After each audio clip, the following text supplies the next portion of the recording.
Hola a totes i tots.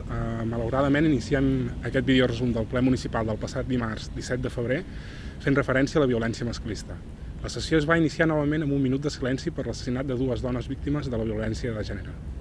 En aquest sentit, un dels punts que volem destacar del darrer ple és l'aprovació del manifest pel 8 de març, Dia Internacional de la Dona.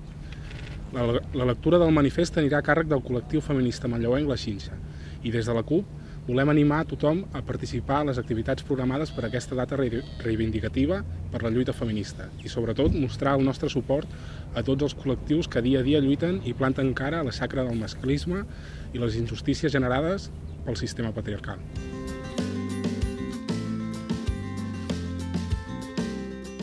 Un altre dels punts a destacar del ple va ser la presa en coneixement de la memòria del síndic municipal de Greuges del passat 2014. Durant l'exposició d'aquest punt, el síndic va reclamar a l'equip de govern la publicació de les memòries dels darrers 4 anys, ja que aquestes memòries han de ser més accessibles al conjunt de la ciutadania.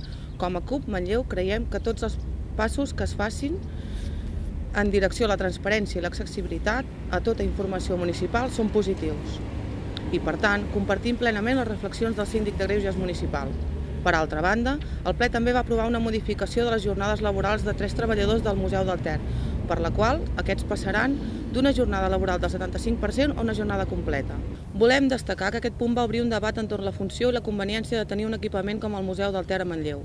Molts dels arguments emprats feien referència a la viabilitat econòmica del museu. Des de la CUP volem recalcar novament que el museu no hauria de ser gestionat com un espai pensat únicament per generar beneficis, sinó com un espai cultural clau de la nostra vila que caldria potenciar com a punt de referència de la memòria històrica de Manlleu, destacant les arrels obreres del nostre municipi i les lluites ecologistes que s'han donat i es donen entorn del Ter.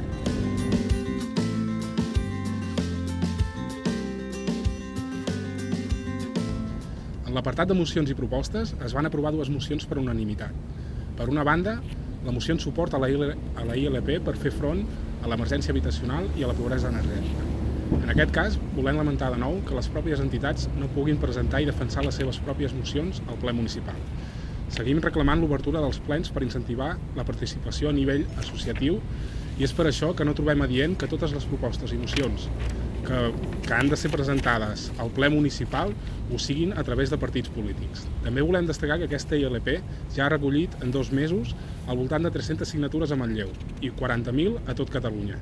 Animem a tothom que encara no ho hagi fet a signar per aconseguir una llei més justa en relació a l'habitatge.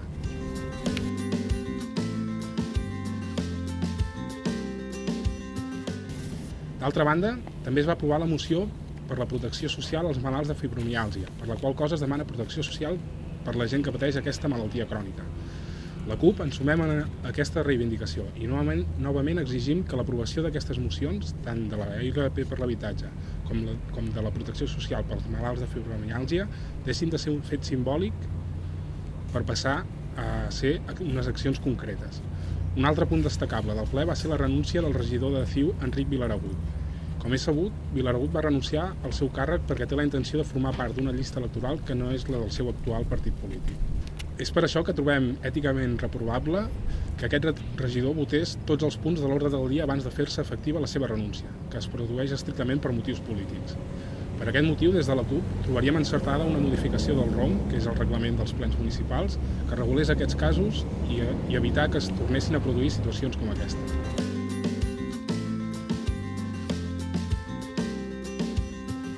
Per acabar, també volem explicar que, com és habitual, al finalitzar el ple, la CUP Manlleu va intervenir en aquest cas per formular una proposta, que el ple municipal recollís i realitzés, tal com s'ha fet amb l'ILP per l'habitatge, una moció de suport a l'ILP per una educació pública, laica i que garanteixi la igualtat d'oportunitats, que ja està en marxa i recollint signatures a tot arreu.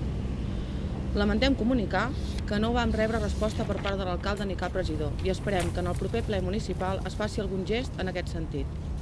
Per altra banda, també vam demanar informació relativa a la moció aprovada fa gairebé un any per la qual l'Ajuntament es comprometia a sancionar les entitats bancàries propietàries d'habitatges buits i en desús.